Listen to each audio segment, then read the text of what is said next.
The House votes on the credit card holders' Bill of Rights this morning. On the phone right now with a preview, Representative Paul Kanjorski. He's the chairman of the Capital Markets Subcommittee and the original co-sponsor of this bill. And, sir, thank you for joining us. Realize we're having some technical difficulties today, but we appreciate your joining us on the phone as well. Where does this bill stand right now, and what do you think is going to happen? Well, Becky, it's on its way to the House floor this morning, as a matter of fact. And I would predict, of course, it will pass the House of Representatives today and go on to the Senate shortly and pass there. I just want to say that this is Carolyn Maloney's. She's the original sponsor of this bill. So I joined her as an original co-sponsor, but she's the young lady that should get the credit for this. How much need do you think there is right now for this bill? What do you think is happening to people who have credit cards right now? Horrendous credit. You know, it just goes to show that sometimes you can't allow situations in business to correct themselves or handle themselves. We tried to allow the marketplace to do the right thing, but excess is set into place, and now it is horrendous what they are doing to credit card holders in this country by just summarily announcing doubling and tripling of the credit interest rate is so unacceptable in normal times. But here in exacerbated recessionary times, when people are pressed to the wall with money, to exacerbate this price. You know, some people comment that this is worse than what the mafia would do if they were running the operation. At the same time, though, Congressman, I mean, where is the balance between protecting cardholders from, say, excessive policies and allowing these banks to get well? I mean, that is the point that's gotten us into all this trouble. Yeah, and there's no question that we want the banks to get well, and we have assisted the banks to get well in the past. But I remember back in 1991 when President George Bush I and Senator D'Amato of New York introduced a bill to put a cap on credit card interest rates of 18.5%. I was one of the opponents of that in the House, and we stopped the bill from going through because at that precise moment there was a great need for equity in the banks. They were about to get wiped out as the S&Ls had been wiped out. So as is the case today, right? Right, but we gave them the leniency. But now to think that they can go to 29 and 30 and 32% on past arrangements and just send you a notice, that's your obligation henceforth. Now, you know, there's a lot of credit out there. It's sometimes excessive amounts of credit. We have to leverage and rein people in. But you can't correct the American financial system on the back of the people that can least afford it. We've got to share this pain, and everybody's got to pay a little price, and certainly the credit card companies are part of everyone.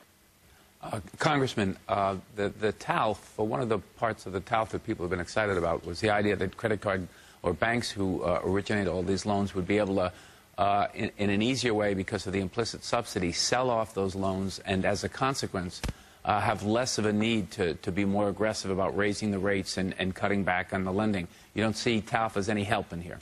Well, no, it has been helped. You know, nothing can happen in an emergency, but this problem just didn't come about in the last couple of months. This is something we ran through as a bill a year ago. There was a lot of notice to the credit card companies even before the credit crunch occurred. They just have failed to be sensitive and listen to what's happening out there. And I, for one, really don't like to see the hand of government come down into the marketplace as harsh as this bill will be. I just had wished they had reflected more upon their problem and what they could do to help alleviate it and work in conjunction with all of us to get through this system. I think we will. And there are a lot of good credit card companies, and there are a lot of people that don't actually understand the pain that they're putting people through. But all you have to do is come to Main Street in any of the towns I represent and talk to people, and you can see the pain in their face and in their eyes, and it's almost tears. They cannot make these payments, and it's now, are they going to pay their mortgage? Are they going to send their kids to the doctor?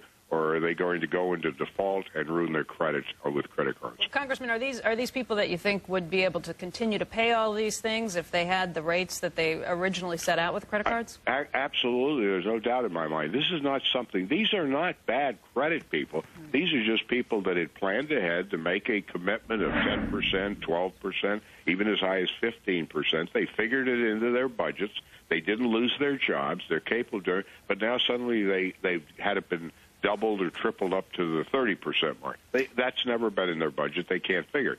You know, right. And some of us are insensitive to it. That's all I'm saying. And it's time we become sensitive. You know, very quickly before we let you go, we're watching swine flu very closely. The outlook has been raised by the World Health Organization. How big of a concern is this from where you stand? It's a great concern. How could all these things happen at one precise moment in time? That's Pirates, swine flu, the economy? I think you've got to get some of your crew back on board. Maybe we're getting a bad lucky streak here or something. We're waiting for locusts, that's for sure. That's right. That's the next thing to happen. We're going to get through all of this. Everybody has to settle down. Don't get too frightful. I have a bad cold right now, but fortunately I haven't been in Mexico, and to my best of my knowledge, I don't know. No, not recently. So, but you know, we'll get through all of this. Not worry. I think follow all the precautions the health officials have told us to do. Yeah, Congressman Kanjorski, we appreciate you hanging in with us with those technical difficulties, and it's great to talk to you as always. This doesn't mean I'm not handsome, does it, Becky? I just want to make sure. Okay. Never. Well, we thank you for doing it from a remote location. Since you have a cold. Okay. Okay, Great. thanks a lot. We appreciate it.